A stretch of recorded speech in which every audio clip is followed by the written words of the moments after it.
Aujourd'hui, on va parler d'un sujet qui peut déranger, mais qui peut littéralement changer ta vie. Les habitudes qui te gardent pauvre. Et attention, quand je dis pauvre, je parle pas juste d'argent. Je parle de mentalité, de choix quotidiens, de comportements invisibles qui t'empêchent d'entrer dans ta rich girl era. Parce que oui, devenir cette femme riche financièrement et mentalement, ce n'est pas qu'une question de chance, c'est une question d'habitude. Et la bonne nouvelle, c'est que ces habitudes-là, tu peux les changer. Et dans cette vidéo, je vais te donner 10 habitudes très concrètes qui sabotent ton évolution, avec des exemples réels et surtout comment les remplacer. Donc prends un carnet parce que cette vidéo va vraiment être un déclic pour toi.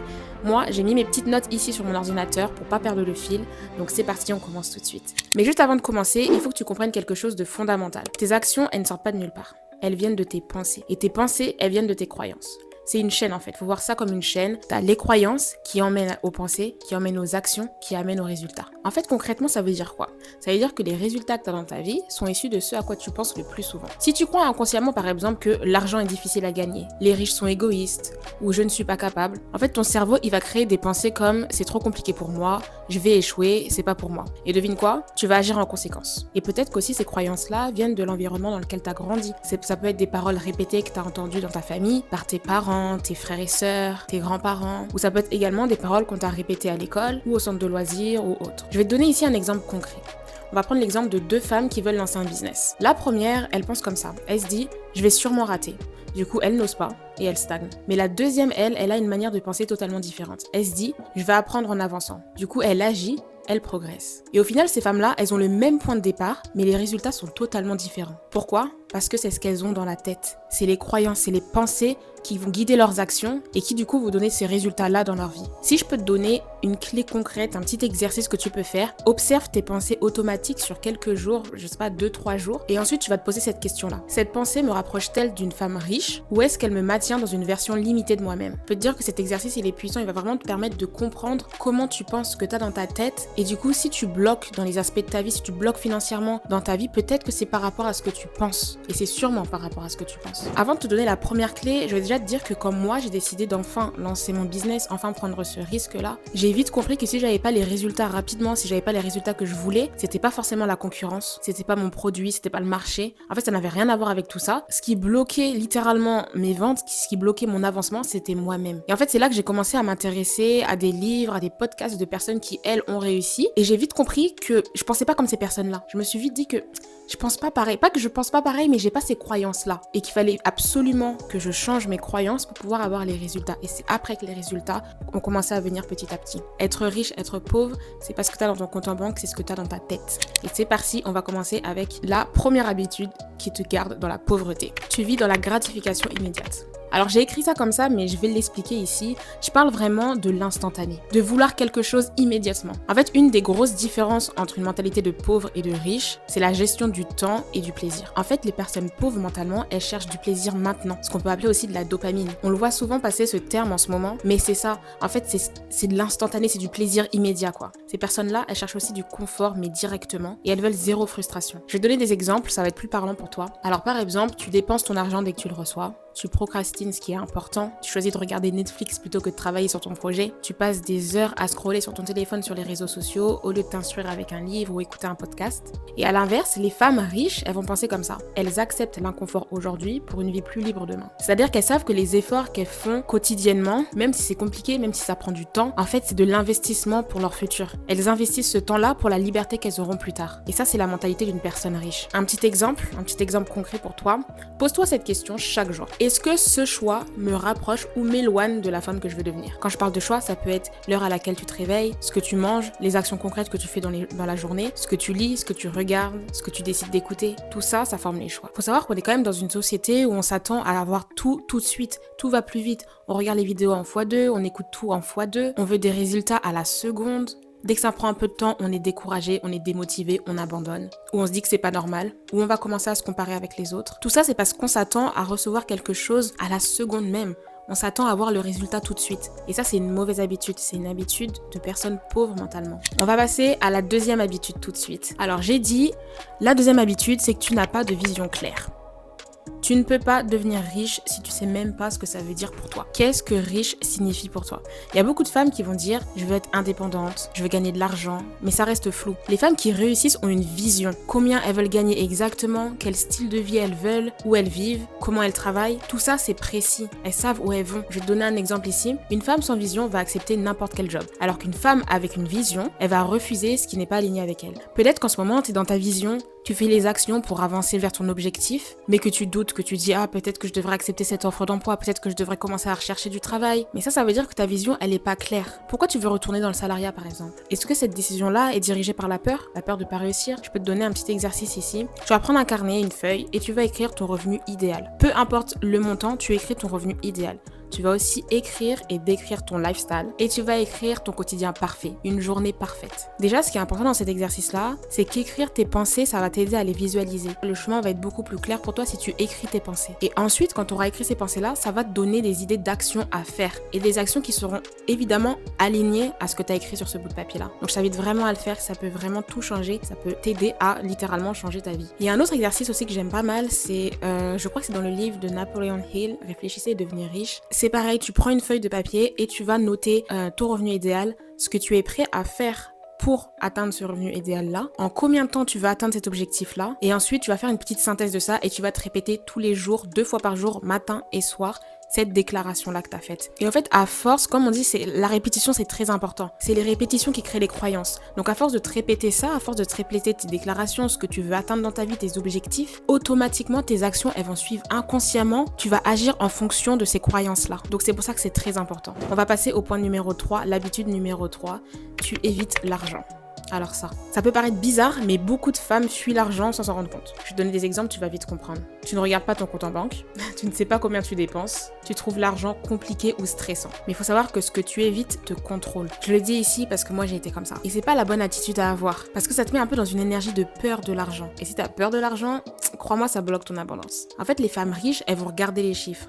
Elles vont comprendre leur argent. Elles vont prendre des décisions conscientes. Elles n'ont pas peur d'aller sur leur compte en banque. Elles savent ce qu'elles dépensent. Alors si tu veux devenir cette femme riche, déjà 1 fois par semaine, tu vas regarder ton compte. Tu vas noter tes dépenses et tu vas observer sans jugement. Juste tu regardes ce qui se passe sur ton compte. Tu regardes tes dépenses sans juger. Mais au moins tu es au courant de ce qui se passe. Et on passe à l'habitude numéro 4. La mauvaise habitude, c'est que tu sous-estimes ta valeur. C'est un énorme point chez les femmes. On sous-estime tellement notre valeur. Alors comme j'aime bien le dire, déjà pose-toi et regarde autour de toi. Regarde juste autour de toi tout ce qui existe, tout ce qu'il y a, toutes les inventions qu'il y a. Sans même regarder, ferme tes yeux et rends-toi compte de la puissance de ton corps. Rends-toi compte de tout ce que ton corps est capable de faire. Si tu es en bonne santé, tu tombes malade, il arrive à se réparer. Tu peux entendre des bruits, tu as la capacité de parler, tu as la capacité de toucher des choses, de ressentir des émotions. Est-ce que tu te rends compte de tout ce qui est incroyable, tout ce qui existe sur cette terre est incroyable? Et pourtant, ça existe, c'est possible, c'est devant tes yeux. Alors pourquoi toi, tu te sous-estimes? Pourquoi toi, tu penses que tu mérites pas d'être riche? Pourquoi toi, tu penses que tu ne mérites pas d'avoir cette somme sur ton compte en banque? T'as juste à regarder autour de toi toutes les merveilles qui existent et te dire que tu en fais partie. Tu fais partie de ces merveilles-là. Tu es une merveille. Tu veux être payé plus, mais t'oses pas demander. Tu doutes de ta légitimité. Tu te dis c'est déjà bien. Et le résultat de tout ça, tu restes sous-payé. T'as peur de demander ton augmentation. Tu te sens pas légitime de demander plus. Et les femmes riches, elles comprennent que leur valeur n'est pas négociable. Par exemple, 2 femmes, même compétences. L'une va facturer à 50 €, l'autre à 200. C'est quoi la différence ici? C'est la perception d'elle-même. La perception que tu as de toi-même, la manière dont tu perçois ta valeur est très importante. Si tu penses que t'es pas légitime, c'est ce que tu montres au monde. Et les gens vont penser que t'es pas légitime. Si tu veux changer ça tout de suite, je vais te donner un exercice. Pareil, tu vas encore prendre une feuille. D'ailleurs, il faut que tu prennes un carnet. Prends un carnet pour écrire tout ça. Très important. Et tu vas faire la liste de tes compétences, de tes résultats, et ce que tu apportes aux autres. Pense même à tout ce que tu as accompli dans ta vie déjà, parce que tu as accompli des choses, tu as fait des choses formidables, donc écris-les, écris tout ça. Et déjà, ça va te permettre de te rendre compte de tout ce que tu sais faire, de tout ce que tu as, de tout ce que tu es capable de faire. Et n'hésite surtout pas à relire cette liste. Relis-la parce que tu es cette personne-là. Si tu n'incarnes même pas la personne que tu es déjà, comment veux-tu incarner une personne que tu seras plus tard ? Une personne avec encore plus de confiance, avec plus de résultats. Déjà comprends qui toi tu es, give you some credits. Et avec ça, on va passer à la 5e habitude qui te garde pauvre. Tu consommes au lieu d'investir. à ça. Dépenser, c'est dépenser, mais tu peux dépenser en consommant ou dépenser en investissant. J'ai marqué cette habitude-là parce que j'ai lu le livre Père riche, Père pauvre, et c'est un point qui m'avait assez marqué. Donc c'est pour ça que je le partage ici. Une mentalité de pauvre, ça va être acheter pour impressionner. Montrer aux autres que tu es capable d'avoir ça, de posséder ça. Ça va être de dépenser sans te sentir mieux. T'as acheté quelque chose, ok, c'est cool, t'as réussi à cocher cette case-là, mais est-ce qu'au fond de toi, tu te sens vraiment mieux? Est-ce que ça a vraiment apporté quelque chose? Alors qu'une mentalité de riche, c'est investir pour grandir, pour justement se sentir mieux. Par exemple, tu peux dépenser 300 € dans des vêtements, c'est de la consommation. Ou tu peux dépenser 300 € dans une formation, ça va être de l'investissement. Par exemple, je vois beaucoup de personnes dire que cette formation-là, elle est trop chère, 500 € pour une formation, mais c'est hors de prix, alors que ces mêmes personnes-là sont totalement capables d'aller claquer 1500 € dans un nouvel iPhone, alors que le leur fonctionne déjà très bien. C'est ça la différence. Il y a des personnes qui investissent pour leur avenir, et il y a des personnes qui juste consomment. Ça veut pas dire que tu peux pas te faire plaisir, ça veut juste dire qu'il faut comprendre qu'en investissant, comme on a vu dans le point 1, en fait, le plaisir, il sera différé. Parce que ce que tu investis maintenant, c'est pour la liberté que tu auras demain. C'est pour le temps que tu auras demain. C'est pour pouvoir acheter ce que tu voudras demain. Alors que consommer, juste consommer, ça va vraiment nourrir ton plaisir immédiat, l'instantané, la dopamine. Donc attention, ça veut pas dire qu'il faut jamais que tu te fasses plaisir. Mais c'est de comprendre que la différence, elle est cruciale. Je vais te donner mon exercice ici. C'est quelque chose que je fais. C'est qu'à chaque dépense, tu vas te demander, est-ce que ça me rapporte quelque chose? Et au-delà de ça, par exemple, quand tu vas faire du shopping et que tu vois une pièce incroyable, tu te dis, oh wow, cette veste, elle est incroyable, je la veux et tout. Ce que tu vas faire, c'est que tu vas pas la prendre tout de suite, tu vas faire le tour des autres magasins, tu vas faire autre chose de ta journée, tu vas passer peut-être 1, 2 ou 3 journées comme ça à ne pas l'acheter. Si ça te trotte dans la tête, va l'acheter, mais sinon, ne l'achète pas. C'est comme ça déjà que tu vas économiser beaucoup d'argent, mais que tu vas aussi comprendre vraiment la valeur des choses et ce qui va vraiment t'apporter ou ce qui ne va pas vraiment t'apporter. Et ça, c'est important. On va passer à la 6e habitude qui te garde dans la pauvreté. Tu restes dans un environnement limitant.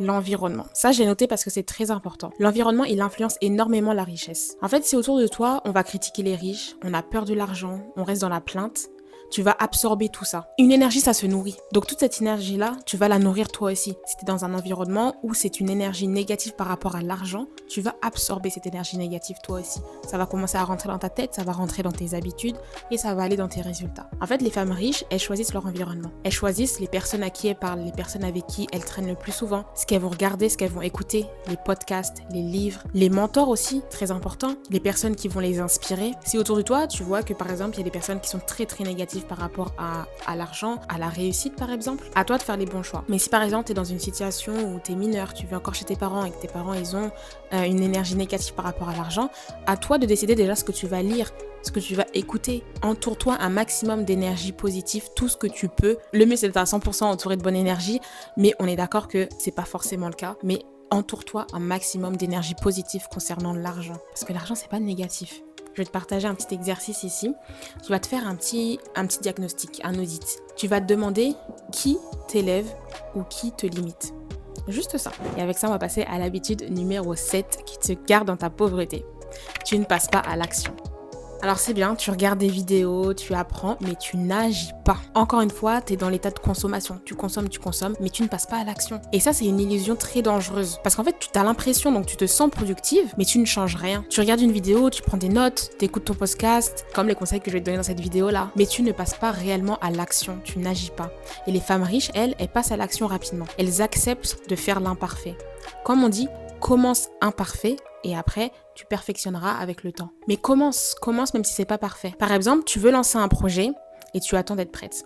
Ça, c'est vraiment l'erreur numéro 1. Ça, c'est une habitude à totalement bannir. Attendre d'être prête, attendre d'être parfaite, ça n'existe pas. Comment tu veux être parfaite pour quelque chose que tu n'as encore jamais fait? C'est pas possible. Tu n'as pas marché à la perfection la première fois que tu as fait ton premier pas. Tu n'as pas réussi à faire du vélo sans tomber la première fois que tu es monté sur un vélo. Tu n'as pas réussi ton examen du bac sans avoir révisé avant. Comment tu veux t'attendre à être parfaite avant de te lancer? C'est pas possible. Faut que tu fasses, faut que tu apprennes, faut que tu fasses les choses, faut que tu testes, faut que tu échoues, faut que tu comprennes où est ton erreur, faut que tu recommences. C'est ça qui va bloquer la réussite, c'est ça qui va te laisser dans ton état de pauvreté. C'est parce que tu attends d'être prête. Et ça, ce que j'ai noté, c'est que ça peut découler de la peur du regard des autres, la peur du jugement. Mais tu sais que tu te feras juger que par des personnes qui font moins que toi. Tu te feras juger par des personnes qui, elles, ne font pas même le quart de ce que tu fais. Pourquoi? Parce que ces personnes-là, elles vont projeter leurs insécurités, elles vont projeter leurs peurs sur toi. Donc toi, tu stoppes ton abondance, tu stoppes ta réussite pour des gens qui ne sont même pas capables de faire le quart de ce que toi tu fais. Toi, au moins, tu essayes, tu testes, tu rates. Devant tout le monde, tu rates et c'est ok. C'est totalement ok. Donc par exemple, une femme riche, elle elle commence maintenant. Comme pour chaque habitude, un petit exercice, la règle des 24 heures. Pour toutes les idées qui vont traverser ta tête, tu as 24 heures pour faire une action. Et quand je dis une action, c'est peut-être même un petit pourcent, un bout d'une action. T'es pas obligé de faire l'action complète, mais un bout d'une action. Enclenche quelque chose, démarre quelque chose, fais quelque chose. Combien de bonnes idées t'ont traversé la tête et tu les as laissées s'échapper, tu les as laissées parce que tu n'as pas pris d'action. Si tu laisses tes idées dans ta tête, les doutes vont commencer à s'insérer, la peur va s'insérer et au bout d'un moment, tu vas abandonner ton idée. Tu vas la laisser. Alors que c'est une bonne idée. Donc toi-même, tu t'auto-sabotes. Donc la règle des 24 heures, fais une petite action. C'est parti pour l'habitude numéro 8, tu veux tout faire seul. Alors, je sais que tu veux faire seul, que tu veux te prouver à toi-même que c'est possible de le faire seul, que tu n'as pas besoin des autres, que tu es indépendante, que tu sais faire ça toute seule, je sais. Mais il faut savoir que ça, c'est une mentalité de pauvre. Je dois me débrouiller seule. Alors qu'une mentalité de riche, qui peut m'aider pour aller plus loin? Tu sais, demander de l'aide, avoir de l'aide en général, accepter de l'aide, c'est pas être faible. C'est pas être nul, ça n'enlève rien à ta valeur. Justement, c'est une compétence de pouvoir accepter de l'aide. De se rendre compte que, avec cette aide-là, je pourrais aller plus loin. Je pourrais mieux atteindre mon objectif. C'est une compétence, ça. Tu veux lancer ton business en ligne seul, juste en regardant des vidéos, sans être accompagnée, sans faire de coaching, et ben tu perds juste ton temps. En fait, une femme riche, elle va déléguer, elle va demander de l'aide, elle va investir dans du soutien. C'est ça une mentalité de riche. Donc du coup, demande-toi, quel problème je peux résoudre plus vite avec de l'aide? Pose-toi juste simplement cette question-là. Et n'hésite pas à te faire aider, n'hésite pas à te faire accompagner. Moi, par exemple, j'accompagne des femmes ambitieuses à créer leur business en ligne, dans le digital, à vivre une vie beaucoup plus alignée, à vivre en paix. C'est ça que je dis. Ne pas dépendre d'un patron ou d'horaires fixes, d'avoir du temps pour elles, du temps pour leurs proches, mais tout ça en faisant de l'argent grâce au business en ligne. Et je les accompagne, ces femmes-là. Et c'est loin d'être des femmes faibles. C'est pas ça. C'est des femmes qui ont compris que pour réussir, il faut investir sur soi. Ok, on va passer à l'habitude numéro 9, tu as peur du jugement, comme j'en ai parlé plus haut. Donc ça, j'ai noté parce que c'est vraiment quelque chose qui revient souvent. C'est quelque chose que je vois beaucoup. En fait, tu ne postes pas, tu te lances pas. Pourquoi? T'as peur du regard des autres. En fait, je vais te dire une vérité ici. Le jugement, il te coûte de l'argent. Et les femmes riches, elles sont visibles, elles assument leur ambition. Et quand je dis visible, je parle même pas de s'exposer sur les réseaux sociaux. Tu peux totalement être présente, avoir une présence en ligne sans afficher ton visage. Je vais te donner une clé ici. Tu vas accepter ça. Peu importe ce que tu fais, tu seras jugé. Alors autant être jugé en réussissant. Je te le répète, peu importe ce que tu fais, tu seras jugé. Tous tes faits et gestes peuvent être jugés. Donc pourquoi t'as peur de faire des choses bonnes, des belles choses? Tu crées quelque chose de bon.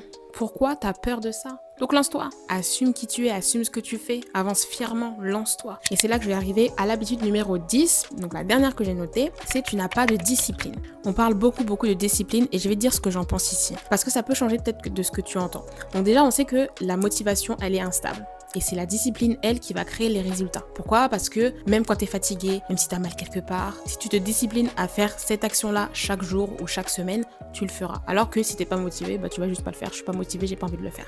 Ça, c'est ce qu'on voit le plus souvent. Mais moi, ce que je veux dire aussi, c'est que la discipline, elle est pas telle qu'on le pense en fait. La discipline, c'est pas être toujours on the top, tous les jours, se lever, faire la chose hyper déter, tout ça. Non. Être discipliné, ça peut être fatigué et aujourd'hui faire que 5%. Le lendemain se réveiller, faire 100%. Dans 3 jours, ça redescend, faire que 10%. Mais au moins, c'est avancer. C'est pas non plus se mettre une pression. C'est juste se dire, tous les jours, j'agis. Tous les jours, je fais au moins 1%. Juste 1%. C'est ça la discipline. Ça entraîne vraiment ton cerveau à prendre cette habitude-là. Se dire que, ok, tous les jours, il faut que je fasse cette tâche-là. Et même si je fais que 1% de cette tâche, au moins, j'ai avancé. Une femme riche, elle va faire ce qu'il faut faire même si elle n'en a pas envie. Et même si elle fait que 1%. Ça peut être par exemple travailler sur leur projet, apprendre une compétence, gérer leur argent. Tout ça, elles vont faire même 1%. Et c'est cet 1%-là qui change tout. C'est cet 1%-là que la plupart des gens ne sont pas capables de faire. Je te donne l'exercice par rapport à ce point-là. Tu vas reprendre ton cahier et tu vas te créer des routines simples. Alors, moi, il faut savoir que j'ai pas les routines. J'arrive pas à suivre de routine. Je donne des exemples parce que je sais que ça fonctionne beaucoup. Mais moi, mes routines, faut savoir qu'elles sont, elles sont pas fixes. On va dire ça peut un peu changer. Genre, c'est tant que je fais quelque chose, même si l'ordre diffère, je vais quand même le faire. Vous voyez, c'est plus par rapport à ça. Parce que moi, j'arrive pas à tenir une routine. Faut être honnête ici. J'arrive pas à tenir de routine. Me lever à 7h, faire un temps calme à 7h30, bouger mon corps à 8h. Non, ça, j'y arrive pas.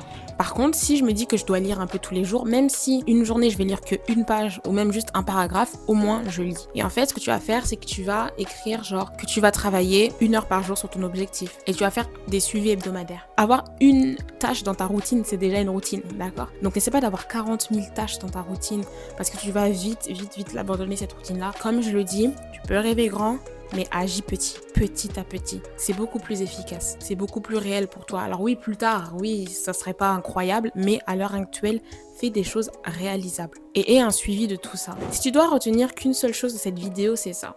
Ce sont pas tes circonstances qui te rendent pauvre, ce sont tes habitudes. Et ce qui est bien, c'est que tu peux les changer dès aujourd'hui. T'as pas besoin d'être parfaite, t'as juste besoin d'être consciente. Ok, je vais terminer cette vidéo avec une vérité qui va littéralement changer ta vie. Tu peux être riche, mais avoir une mentalité de pauvre. Et tu peux être pauvre aujourd'hui avec une mentalité de riche. Et la différence, c'est quoi? La première personne va juste perdre son argent et la deuxième va en créer. Et c'est ça que j'ai essayé de te montrer dans cette vidéo-là. C'est que tu peux avoir ton compte en banque à sec, mais si tu as une mentalité de riche, tu vas savoir comment créer cet argent. Parce que ta réalité financière suit ta réalité mentale. Donc ne te concentre pas seulement sur l'argent, travaille sur tes croyances, tes pensées, tes habitudes, et là, l'argent va suivre. Si tu es encore là, dis-moi en commentaire quelle habitude ou pensée tu es prête à changer dès aujourd'hui. Et si tu es prête à rentrer dans ta Rich Girl Era, abonne-toi parce qu'on ne fait que commencer. Si tu es encore ici, c'est que tu as la force d'appuyer sur le bouton s'abonner. Ça m'aide beaucoup, ça me donne beaucoup de force pour continuer à développer mon contenu. Si cette vidéo t'a plu, like, ça me fera très plaisir. Et je te dis à la prochaine pour une autre vidéo. Bisous! Mouah.